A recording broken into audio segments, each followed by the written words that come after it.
시장이 앞으로는 극단적인 테마장이 올 수 있다는 생각이 좀 들어요. 항공주가 좋아진다는 것에 대해서 좀 더 고수익을 원하신다라고 한다면 아시아나항공으로 접근하는 것이 맞다라고 보여지고 있고요. 여행주들은 이제 리오프닝이 되면 이전에 없었던 수혜를 볼 수 있는 그런 탑픽 섹터이기 때문에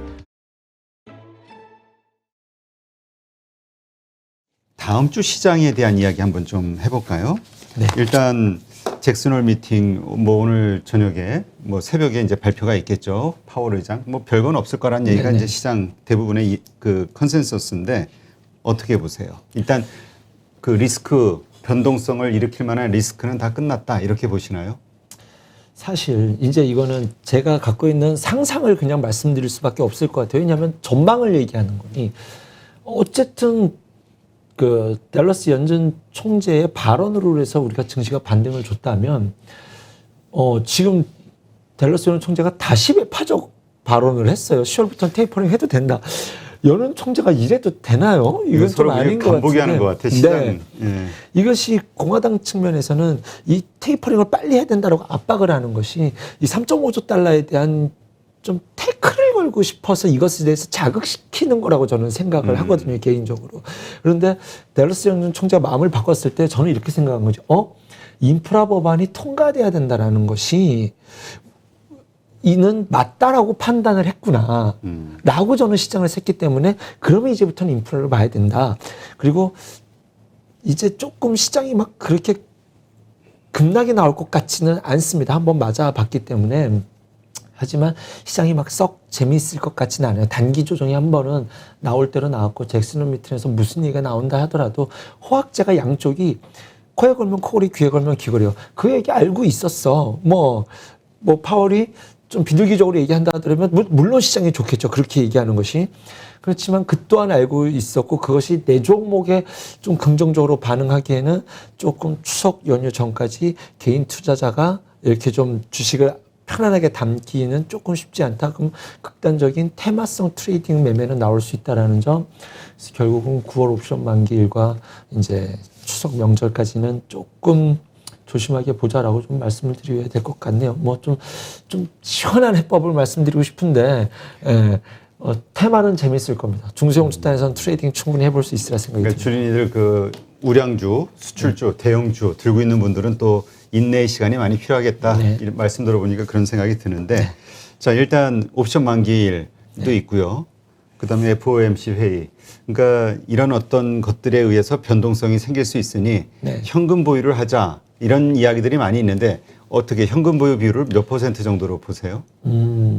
지금 제 기준에서 이제 20%인데 20%. 지금 제 기준에서는 20%인데 트레이딩 할 수 제가 굉장히 좀 겁이 많게 트레이딩을 해가지고 일부 종목 중에 현금과 진비 없는 종목을 항상 저는 깔고 가거든요. 그래서 그런 와중에서 20%니 그거는 이제 뭐 여러분의 선택에 맡기겠지만 20%라는 것이 죽어도 주식을 안 살 거야라는 20%가 아닙니다. 트레이딩을 할 수 있는 전제로서 사고 팔고 할 수 있는 20, 30%라고 좀 시장을 보시면 될 것 같네요. 그리고 또 하나는 시장이 앞으로는 극단적인 테마장이 올 수 있다는 생각이 좀 들어요. 왜냐하면 지난번에도 은근슬쩍 말씀드렸지만 우린 내년에 대선이 있는데 아직 공약이라는 것이 안 나왔거든요. 뭐가 나올지 모르지만 공약이 나오기 시작하면 시장 다른 거 관심 없어요. 그렇죠. 투자자들이 거기에 극단적 쏠림 현상이 나오기 때문에 그러면 추석 전에 나올 가능성이 있지 않을까? 또는 추석 후에는 그거 트레이딩 하지라고 하는 뭐 전략도 있기 때문에 그거에 대한 염두, 시장의 수급, 개인 투자자의 영향이 강화되어 있는 시장에서 시장의 수급이 이후에 그쪽으로 쏠릴 가능성이 있으니 만약에 공약이 발표가 된다고 한다면 시장이 어떻게 반응하는지를 꼭 체크해야겠다라는 마음을 지금 좀 마음의 준비가 필요하지 않을까 생각이 드네요. 네.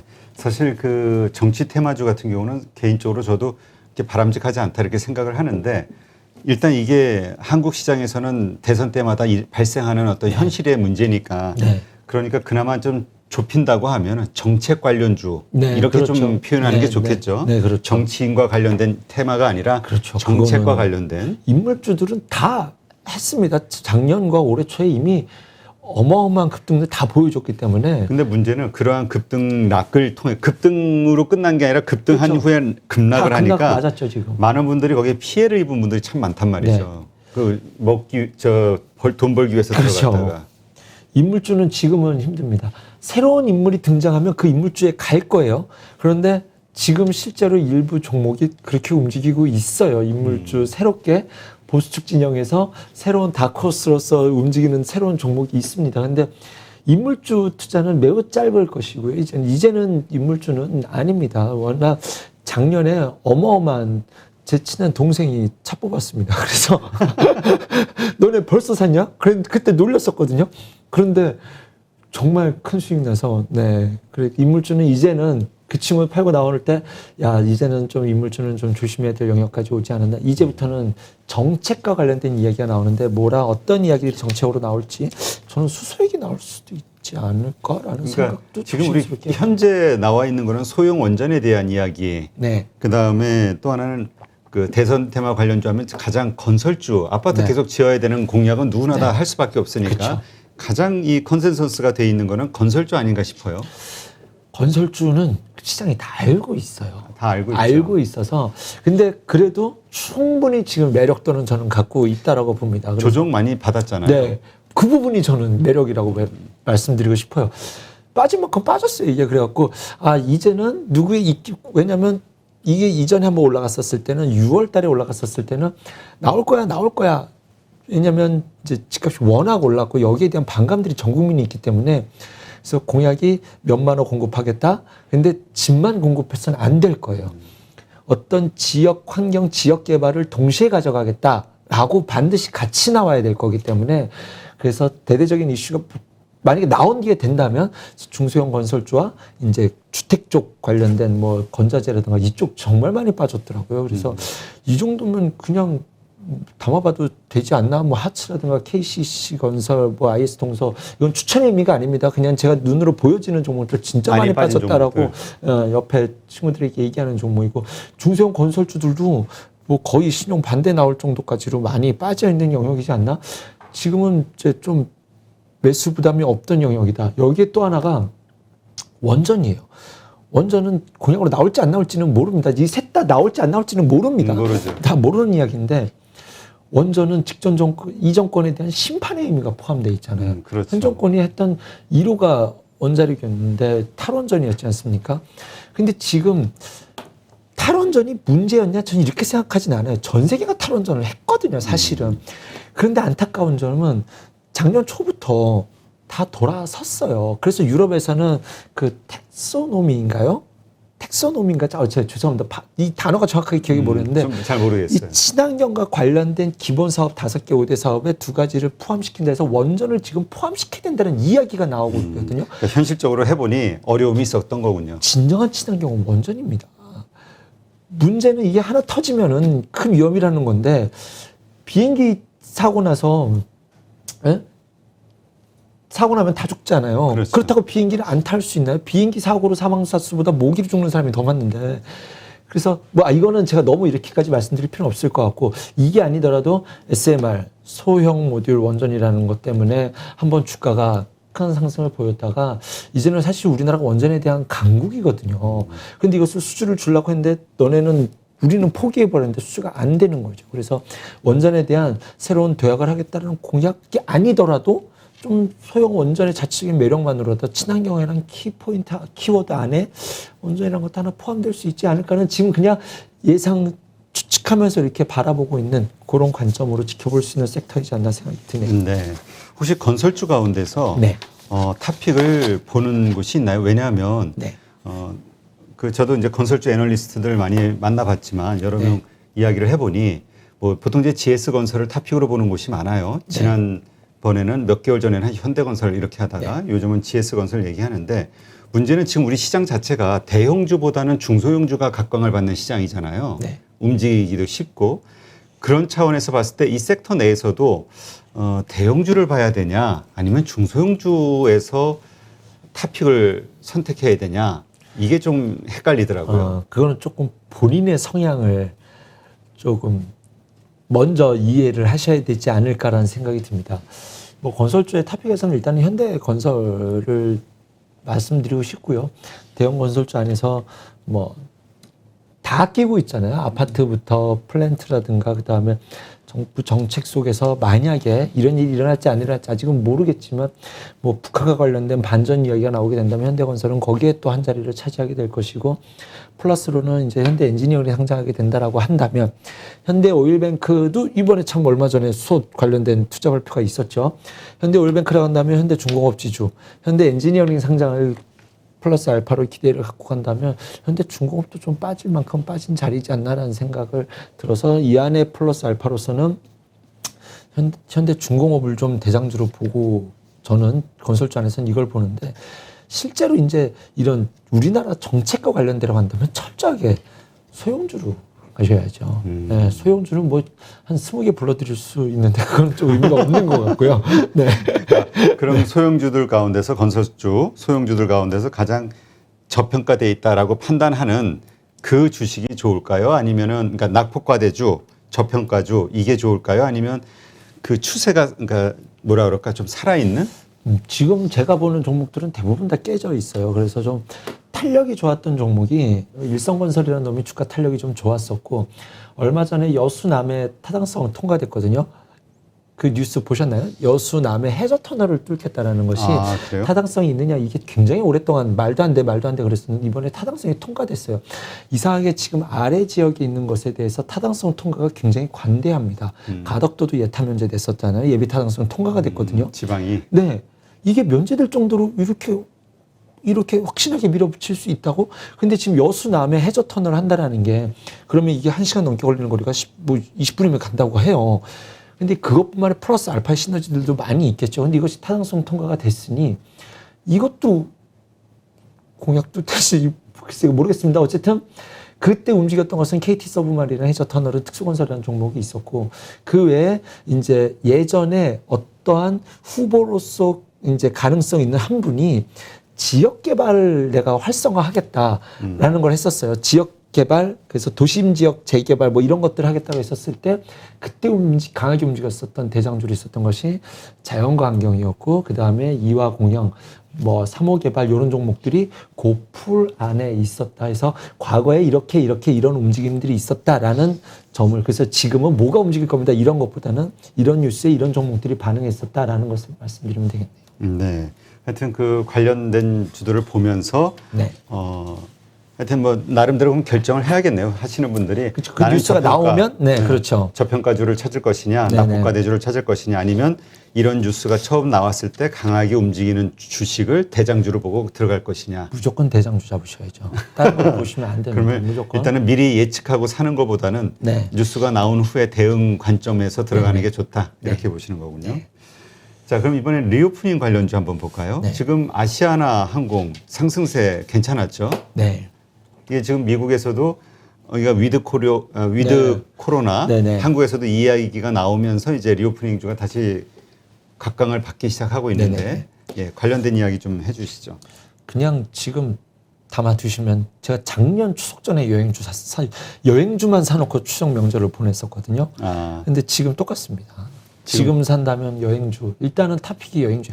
아시아나항공은 탄력을 한번 받을 수도 있을 것 같고 대한항공도 좋을 건데 인수를 했잖아요. 그래서 대한민국 독점기업이 됐습니다. 근데 이것이 어떤 독이 든 성배를 마신 거냐에 대한 이야기도 사실 그 당시에 있었거든요. 그래서 항공주가 좋아진다는 것에 대해서 탄력도를 좀 높여서 고수익을 원하신다라고 한다면 아시아나항공으로 접근하는 것이 맞다라고 보여지고 있고요. 항공주가 좀 불편하다 싶으시면 여행주는 가장 무난한 자리. 지금 조금 며칠 올라왔는데 이것을 부담스러워하실 자리는 아닌 거라고 좀 판단이 됩니다. 여행주라고 하면 우리 그 뭐랄까 지금 실적 자체가 없기 때문에 네. 상당히 최악이죠. 돈을 까먹고 네. 지금 기본적으로 재무 상황이 어렵지 않냐, 네. 불안하지 않냐 이런 얘기가 많거든요. 그리고 또 주가는 많이 올랐고. 조금 얘네들이 너무 힘들었기 때문에 증자 한번 할래나? 막 이런 걱정이 그렇죠. 솔직히 없지 않아 있어요. 이건 네. 모르겠어요. 근데 증자한다면 증자를 받으시고 그 이후까지 끝까지 들고 오겠다는 좀 마음을 굳게 먹으신다면 아니면 좀 포트를 좀 여러 개 좀 놓는 방법도 있겠죠. 좀 나누어서. 여행주 자체를 여러 개로. 네네. 왜냐하면 다 똑같이 움직일 테니까. 여행주를 왜 갖고 계셔야 되냐면요. 슬픈 이야기지만 구조조정 이후에 남은 기업이 그 시장을 독점합니다. 예전에 PCB가 그랬어요. FPCBC가 우리나라가 2012년, 13년도에 막 여기저기서 다 했었거든요. 근데 공급 과잉이 돼버려가지고 다 떨어져 나갔습니다. 남은 기업이 인터플렉스랑 BH였거든요. 그때 제가 바라본 인터플렉스가 그냥 제가 눈 보는 과정에서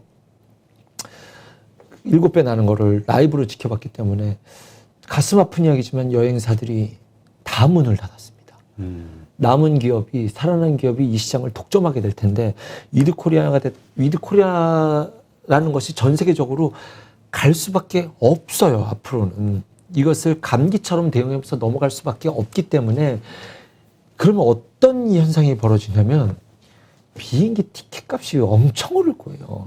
그렇죠. 과거에 골프 여행이 100만 원이었으면 지금 300만 원이 넘을 겁니다. 모든 인스타는 여행 사진으로 도배가 될 거예요. 그 표마저도 300만 원, 400만 원 하는 표를 구할 수가 없을 거예요.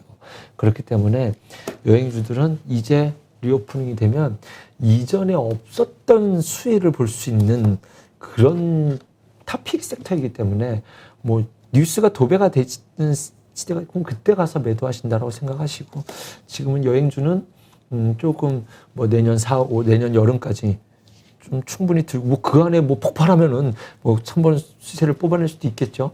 작년 추석 전에 여행주 가져갔는데 이번 주도 추석 전에 여행주 담아가는 전략 유효하리라. 참 코로나가 지금 생각해보니 여기까지 올지 몰랐네요. 그때 그렇죠. 제가 작년 말 내년 봄에는 끝날 겁니다 라는 말씀으로 드렸는데 결국 올해 여기까지 오네요. 참 가슴이 아픕니다. 네. 네. 그러면 그 여행주들 가운데서 네. 또 질문 드릴 수밖에 없는 게 탑픽으로 보는 게 어떤 종목이세요? 이거는 진짜 탑픽이 없어요. 다 그래요? 똑같이 봅니다. 네. 그러면 왜냐하면 우리 보통 뭐 참 좋은 여행사니 하나투어니 뭐 여러 가지 있잖아요. 네. 모두 투어니 이런 주식들 가운데서 지금 현금 보유가 네. 현금 보유 비율이 그나마 있는 곳을 선택하자라는 이야기가 있고 네. 뭐 하여튼 여러 가지 이야기가 있는데 네. 뭐 그 여행주를 고르는 기준 같은 거는 어떠세요? 저도 그랬었어요. 그래서 어떤 종목을 골랐는데 전혀 무의미합니다. 아, 네. 의미가 없다. 왜냐면 이거는 시장 뭐 네. 시장에서 네. 원하는 대로 가는 거니까. 네. 현금 비율이 있다고 해서 지금 증자를 안 한다. 이런 가능성을 얘기해 드릴 수 있는 상황은 아니거든요. 그러니까 재무적으로 되게 어려운 거죠, 다. 그렇죠. 근데 레드캡 투어가 아마 그 렌터카 사업을 같이 하고 있어서 걔네는 이 힘들었던 시장에서 그쪽에서 좀 수혜를 받은 실적적으로 안전판을 깔고 간 게 좀 있어요. 왜냐하면 렌트카 시장 엄청 올랐었잖아요. 올여름에. 그 제주도 렌트카가 어마어마하더라고요. 그러니 다른 것보다 좀 덜 아픈 기업이겠네라는 추측을 할 수 있지 않을까라는 생각은 듭니다. 그러니까 다른 쪽 사업에서 현금 파이프라인을 하나 그렇죠. 가지고 있어서 네네. 뭔가 그 버틸 수 있는 네네. 예, 현금이 만들어지는 네. 예, 그런 기업이 어디가 있는가 한번 뭐 지금 네. 레드캡토를 하나 예로 말씀하셨지만 그런 기업들이 어디가 있는지 한번 네. 살펴보면 되겠네요.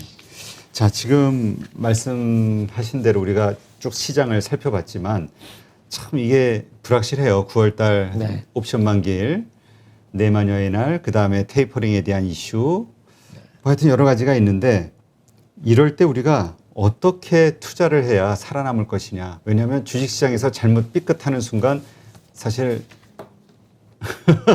어렵잖아요, 많이. 네, 맞습니다. 그동안 벌었던 행복감에 대한 이것이 다 이렇게 그렇죠. 물거품이 되어버리는 느낌을 인생 받기 뭐 때문에 실패하시는 분들도 많죠. 그렇습니다. B2 그래서 엄청 크게 레버리지 쓰시는 분들은. 전략을 세우는 습관을 좀 가지셔야 된다. 쉽지는 않습니다. 그런데 어떤 시장에 대한 이런 시그널이 뜬다면 나는 이렇게 대응을 해야지라는 마음을 미리 먹고 있으면 그 시장이 떴었을 때 그런 대응이 가능하다라고 좀 말씀을 드려서 누구 말 듣고 이게 진짜 이렇게 좋아지는구나 라는 선택을 하다 보면 그 누군가의 한 번의 오판에 저는 계속 남 핑계만 될 수밖에 없으니 이런 일이 일어난다면 주식시장이 이렇게 되는구나 이렇게 되겠구나라는 것을 머릿속에 세워두는 것이 공부거든요. 지금 공부하시는 분들이 지금 이 방송을 보시는 거잖아요. 공부하실 그렇죠. 목적으로. 그래서 누구 말이 맞기 때문에 그 사람을 좋아하는 것이 아니라 참 저는 이 방송이 참 그런 방송이라고 저는 생각을 합니다. 그래서 그 시나리오를 이런 시그널이 뜬다면 이런 의미가 있겠구나. 그러면 나는 이런 시그널이 뜬다면 나는 이렇게 대응을 해야지라는 마음의 준비가 되어 있어야 실제로 그 시장이 올 때 대응이 될 수 있지 않을까라는 생각이 드네요. 네. 지금 우리 앞두고 있는 여러 가지 이슈들을 보면 네. 지금 한국은행에서 금리 인상 일단 한 번 했지만 네. 연내에 한 번 더 하지 않겠냐. 그러니까 지금 계속 완화적 스탠스를 보여주는 거에 따라서 안정될 수도 있고 그러지 않으면 이주열 총재가 또 한 번 할 거야. 네. 좀 텀이 그러니까 또 금리 인상을 할 수 있다라는 어떤 이런 분위기가 나왔을 때 어떻게 할 것이냐 이런 네네. 시나리오들이 있어야 된다 이거죠. 네네네, 그렇죠. 테이퍼링이 그 FOMC 회의에서 11월 달에 하겠다. 네네. 아니면 내년 뭐 2월 달에 하겠다. 네. 그런 어떤 결정이 그렇죠. 내려졌을 때 내가 어떻게 할 것이냐. 그렇죠. 그리고 그때도 주가가 어떻게 움직이는지 보고 어떻게 이것이 대응이거든요. 근데 가만히 아무 생각 없이 있다가 빠지면 팔아야지. 이거는 대응이 아닙니다. 지금 다음 주 옵션 만기일이 있는데 그 전에 이런 시그널이 뜬다면 난 요때쯤 가서 요렇게 주가가 움직인다면 요 종목을 요걸로 바꿔놔야지. 뭐 금리 인상이 된다? 주식이 다 나빠지면 은행주 사면 되잖아요. 은행주는 수익이 될 수 있지 않겠습니까? 그래서 그러한 전략들을 이런 일이 시장에 반응이 된다면 나는 그때는 이런 선택에 대한 여유를 마음속에 먹고 있으면 그래야 그 시장에 왔었을 때 그 액션을 취할 수 있게 된다. 네. 말씀드리도록 지금 말씀드린 것처럼 네. 방송을 보시는 분들은 그러한 시나리오를 한번 잘 생각해 보시면 좋을 것 같고요. 네. 그게 또 실력을 키우는 방법이니까.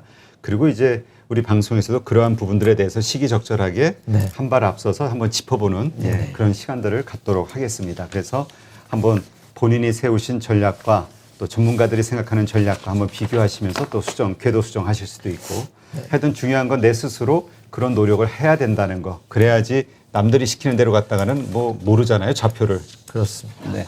알겠습니다. 오늘 좋은 인사이트 이렇게 함께 해주신 함정남 차장님께 오늘 감사드립니다. 다 준비한 것 중에 풍력 얘기를 못했습니다. 하고 싶었던 이야기인데 네. 다음 시간에 중소형 건설주를 치고 오셔서 다음 시간에 풍력 이야기를 한번 싹 좀 이야기를 한번 그 시간을 갖고 싶습니다. 네, 알겠습니다. 다음 시간에 또 풍력 관련 한번 이야기해 보죠. 네. 네, 오늘 수고 많으셨습니다. 고맙습니다. 네.